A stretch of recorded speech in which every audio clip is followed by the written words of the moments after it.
ఓం నారాయణ ఆది నారాయణ. ఓం నారాయణ ఆది నారాయణ ఛానల్ను ఆదరిస్తున్న గురు బంధువులకు స్వాగతం, సుస్వాగతం. ఓం నారాయణ ఆది నారాయణ. ఓం శ్రీ భగవాన్ వెంకయ్య స్వామి నమః. ఆశ్రిత జనరక్షకుడు, దీనజన బాంధవుడు శ్రీ భగవాన్ వెంకయ్య స్వామి వారి పాద పద్మములకు నా ప్రణామములు. సమస్త సగుణ రూప నిర్గుణ రూప గురుదేవుల పాద పద్మములకు నా నమస్సుమాంజలి. అన్ని జీవులలో వెంకయ్య ఉన్నాడు అని రాసుకోవయ్యా అన్నది శ్రీ భగవాన్ వెంకయ్య స్వామి వారి వాక్కు. ఈ వాక్కును వివరించే లీలలు మరియు అవధూత లీల గ్రంథ పారాయణ మహత్యం తెలిపే లీలలు ఈనాటి దివ్యానుభవంలో స్మరించుకుందాం. ఈ భక్తురాలు పేరు లేబాక విజయమ్మ. వీరిది అయ్యప్పరెడ్డిపాలెం, నెల్లూరు జిల్లా. వీరి అనుభవము ఇలా ఉంది. వీరి భర్త గారు గోదావరి పుష్కరాలకు వెళ్ళాలని అనుకున్నారు. 10 రోజుల ముందు శ్రీ భగవాన్ వెంకయ్య స్వామి వారు వీరికి స్వప్నంలో వీరి తండ్రి వలె కనిపించి అమ్మ అని పిలిచారు. వారు పలికారు. పలికిన తర్వాత శ్రీ భగవాన్ వెంకయ్య స్వామి వారు ఇలా అన్నారు: మీరు రాజమండ్రి పుష్కరాలకు వెళ్ళాలనుకుంటున్నారా? పైన చూడు అమ్మ అన్నారు. ఆమెకు వెంటనే పైన ఒక కళ్ళలో అన్నమాట, పైన ఒక మెరుపు మెరిసినట్టు అయింది. తర్వాత ఈమెకు ఒళ్ళు తెలియలేదు. కళ్ళు తెరవమన్నారు. మళ్ళీ తిరిగి స్వామివారు తెరిచారు కళ్ళు. ఏమైందమ్మా అని అడిగారు. అక్కడ నీళ్ళలో తామర ఉంది అని ఈమె స్వామివారికి చెప్పారు. అంటే స్వామివారు వీరి తండ్రి గారి రూపంలో కనిపించారు కదా, ఆ తండ్రి గారికే అలా చెప్పారు, నీళ్ళలో తామర ఉందన్న. అప్పుడు స్వామి ఇలా అన్నారు: అంతే కదమ్మా, గొలగమూడి కోనేటిలో కూడా అదే ఉంది అని అన్నారు స్వామి. పుష్కరుడు ఎప్పుడు ఇక్కడ కోనేటిలో ఉన్నారు అని చెప్పారు. అక్కడికి వెళ్ళక్కర్లేదు అమ్మా, కావాలంటే పుష్కరాలకు వెళ్ళిన వాళ్ళని అడుగు అని స్వామివారు స్వప్నంలోనే ఈమెను అడిగారు. వీళ్ళతో పాటు వీళ్ళు వెళ్దాం అనుకున్నారు కదా పుష్కరాలకి, వెళ్ళి వాళ్ళని కూడా వీళ్ళు అదే అడిగారు. వాళ్ళు కూడా అదే చెప్పారు. కనుక వీరు పుష్కరిణికి వెళ్ళాలని అనుకోలేదు స్వామివారు చెప్పిన తర్వాత. కానీ వీరి భర్త ఒప్పుకోలేదు. తర్వాత వీరు అనుకున్నారనమాట, శ్రీ భగవాన్ వెంకయ్య స్వామి వారి దగ్గర చీటీ వేసి పోవాలని అనుకున్నారు. కానీ చీట్లు వేయకుండానే వెళ్ళారు. వెళ్ళిన తర్వాత ఇలా జరిగింది. రాజమండ్రి వరకు ట్రైన్ మీద వెళ్ళారు కదా, ట్రైన్ దిగే చోట ప్లాట్ఫామ్ కాకుండా మరొక వైపు విపరీతమైన జనాల వల్ల ప్లాట్ఫామ్ ఉన్న పక్క కాకుండా ఇంకొక పక్క దిగారు. దిగడంతో మట్టి దిబ్బ మీద దిగారనమాట. దిగడంతో ఈ మనుషులు తొక్కిడి వల్ల మట్టి దిబ్బ నుండి జారిపడ్డారు. జారిపడి దెబ్బలైతే ఏమీ తగలలేదు. కానీ స్వామివారి కృప వల్ల దెబ్బలు ఏమీ తగలకుండా క్షేమంగా వారు ఇల్లు చేరారు. అంటే స్వామివారు వెళ్ళొద్దు అని చెప్పినా వెళ్ళినందుకు వీరికి ఈ విధమైన అనుభవం ఇలా కలిగింది. ఇంకొక లీల ఇది. వీరి పేరు సీతారామాంజనేయులు, భవానీపురం, విజయవాడ వీరిది. వీరు సుమారు 11 నెలల నుంచి వీరికి ఉద్యోగం లేదు, అనారోగ్యం, కిడ్నీలో స్టోన్స్, కిడ్నీ వ్యాధితో బాధపడుతున్నారు. ఈ చేస్తున్న ఉద్యోగంలో కూడా జీతం సరిగ్గా రాలేదు, జీతం లేదు. 11 నెలల నుంచి జీతం కూడా లేదు, ఉద్యోగం లేదు. అంతేకాకుండా వీరికి కంపెనీ నుంచి 87,000 రూపాయలు కూడా రావాలి, అది కూడా రాలేదు. ఈ ఉద్యోగం లేక, చేతిలో డబ్బులు లేక, అనారోగ్యంతో, మానసిక సమస్యలతో ఇలా ఉన్నారు. ఇలా ఉన్నప్పుడు భరద్వాజ సత్సంగ మండలి భవానీపురం, అక్కడ విజయవాడ, ఆ భవానీపురం సత్సంగ మండలి గురువు గారు ఉన్నారు కదా, రాజా మాస్టర్ గారి వల్ల వీరేమో 2 సత్సంగాలకి హాజరయ్యారు. ఈ శ్రీ గురు చరిత్ర పారాయణాన్ని కూడా 2 యాకాహాలు, 5 సార్లు సప్తాహాలు కూడా పూర్తి చేశారు ఆ భరద్వాజ సత్సంగ మండలి ప్రోద్బలంతో.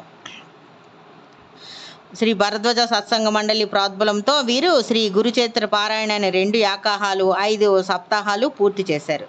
ఈ సత్సంగ సభ్యులైనటువంటి శ్రీ శ్రీనివాస్ గారు వీరికి ఒక సలహా ఇచ్చారు.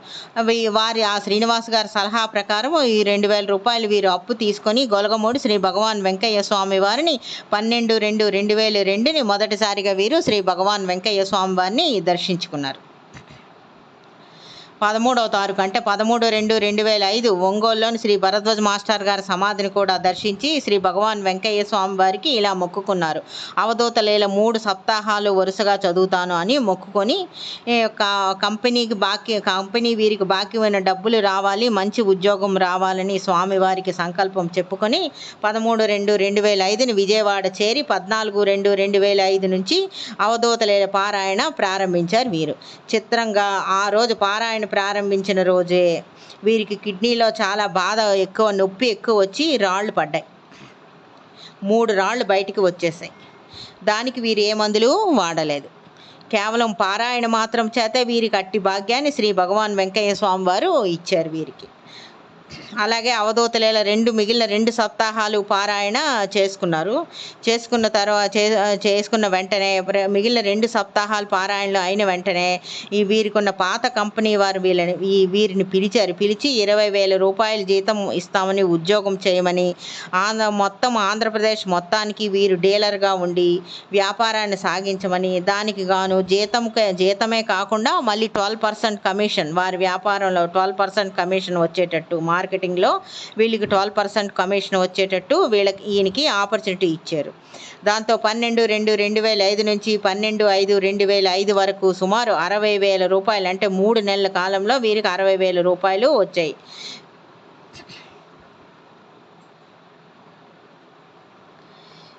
అంటే వీరి ఈ లీల ద్వారా మనకి శ్రీ భగవాన్ వెంకయ్య స్వామి వారి శ్రీ భగవాన్ వెంకయ్య స్వామి వారి దివ్యత్వం తెలుపుతుంది. అంటే వీరి మానసిక పరిస్థితులు కానీ, మానసిక పరిస్థితులు కానీ, ఆర్థిక పరిస్థితులు కానీ కేవలం శ్రీ భగవాన్ వెంకయ్య స్వామి వారి చరిత్ర పారాయణ వల్లనే మెరుగు అయినవి అన్నది నిర్విధాంశం. ఇంకొక లీల స్మరించుకుందాం. ఈ అనుభవం ఇది ఏమో మహేష్ అని అనంతపురం వీరి అనుభవము. ఇది శ్రీ భగవాన్ వెంకయ్య స్వామి వారి పాదరేణుగా తన్ను తాను అభివర్ణించుకున్న శ్రీ మాకాని వెంకట్రావు గారు వీరికి స్వయంగా వివరించిన లీల ఇది. అది ఇలా ఉంది. అన్ని జీవుల్లో వెంకయ్య ఉన్నాడు అని రాసుకోవయ్యా అన్నది శ్రీ భగవాన్ వెంకయ్య స్వామి వారి వాక్కు. ఆ వాక్కుకి ఇది అక్షర సత్యమైన లీల ఇది. ఇది శ్రీ మహేష్ అనంతపురం వారి అనుభవము. వీరికి మాకాని వెంకట్రావు గారు స్వయంగా వివరించారు ఈ లీల. అది ఇలా ఉంది. ఒకసారి మాకాని వెంకట్రావు గారు రోడ్డు మీద నడుచుకుంటూ వెళ్తూ ఉంటే ఒక్కసారి సడన్గా ఆగిపోయారు.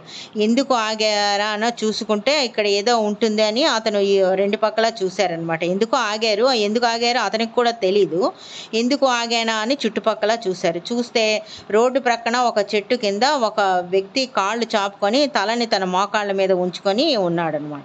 ఆయనకి శక్తి లేక ఆ విధంగా మోకాళ్ళపై తల ఉంచి అలా ఉన్నాడు. అప్పుడు ఈయన మాకాని వెంకట్రావు గారు ఆయన వద్దకు వెళ్ళి అయ్యా అని 2-3 సార్లు పిలిచారు. అప్పుడు ఆ వ్యక్తి నిదానంగా తల పైకెత్తి చూసి ఎందుకు అలా పడిపోయి ఉన్నావని అడిగారు అతన్ని. అప్పుడు ఆ వ్యక్తి ఆకలి అన్నట్టు సైగ చేసి చెప్పాడు. అతనికి అంటే మాట్లాడడానికి కూడా శక్తి లేదు. అప్పటికి అతనికి ఒక 3 రోజుల నుంచి ఆహారం లేదు. అప్పుడు ఇతను వెంకట్రావు గారు ఇలా అన్నారు, సరే హోటల్లో అన్నం తినిపిస్తాను రా అని తీసుకొని వెళ్ళారు వెంకట్రావు గారు. అప్పుడు అతను కడుపు గట్టిగా బిగించి కట్టుకున్నాడు అనమాట, ఆకలి తెలియకుండా ఉండడానికి. ఆ గుడ్డ తీసివేశారు. ఆ గుడ్డ చాలా పొడుగ్గా ఉంది. ఎందుకయ్యా ఇలా కట్టుకున్నావు అని ఇతను వెంకట్రావు గారు అతన్ని అడిగారు. అంటే ఆకలి బాధ తట్టుకోలేక అని అన్నాడు. తర్వాత ఇతన్ని హోటల్కి తీసుకెళ్ళి భోజనం పెట్టించారు. ఆ హోటల్ యజమాని ముందు లోపలికి రావడానికి ఒప్పుకోలేదు. ఎందుకంటే ఇతను లెపర్సీ పేషెంట్ అనమాట. అతను ఇంకొక వ్యక్తి కానీ వెంకట్రావు గారు ఒప్పుకోకుండా అతన్ని బలవంతంగా మీరు కేసు పెడతానని బెదిరించి అతనికి డబ్బులు ఇచ్చి అతను హోటల్ వాళ్ళ చేత అన్నం తినిపించారనమాట. అతనికి అప్పటికి 2-3 రోజుల నుంచి అన్నం తినకుండా ఉండడం వల్ల ఆకలి చచ్చిపోయి అతనికి అన్నం మింగుడు పడడం లేదు. అప్పుడు ఇది మళ్ళీ ఇంకొక కొంచెం పెరుగన్నం మాత్రమే తిన్నారు. కూరలు అది ఏమీ తినలేకుండా ఉన్నారు. దాంతో మళ్ళీ ఇంకొక కప్పు పెరుగు తీసుకొని మళ్ళీ వెంకట్రావు గారు అతనికి ఇచ్చారు. ఆ పెరుగుతోటే మరి కొంచెం అన్నం తిన్నారనమాట. అతను ఎక్కువ అన్నం కూడా 3 రోజుల నుంచి ఆకలితో ఉండి చచ్చిపోవడం వల్ల పేగులన్నీ ఇదైపోయి అన్నం కూడా తినలేకపోయారు అనమాట. ఆ తర్వాత ఇతను వెంకట్రావు గారు అతన్ని అడిగారు. అతని దగ్గర ఒక బ్యాగ్ ఉంది, అందులో ఏముంది అయ్యా అని వెంకట్రావు గారు అతన్ని అడిగారు. ఆయన తీసి చూపించారు. అందులోని 3 విగ్రహాలు ఉన్నాయి. అవి సీతారామ లక్ష్మణుల విగ్రహం అనమాట. అది ఆ 3 విగ్రహాలు. అంటే ఇది శ్రీ భగవాన్ వెంకయ్య. మనకి ఈ లీల ద్వారా మనకి ఏం తెలుస్తుంది అంటే, శ్రీ భగవాన్ వెంకయ్య స్వామి వారు వారి ప్రియ భక్తుల్ని తీర్చిదిద్దుకోవడంలో, భక్తుల్ని పరీక్షించుకోవడం అనేది కూడా ఒకటి ఉంటుంది. అలాంటి లీల ఇది అయి ఉంటుందని మనం భావించవచ్చు. ఓం నారాయణ. ఆది నారాయణ.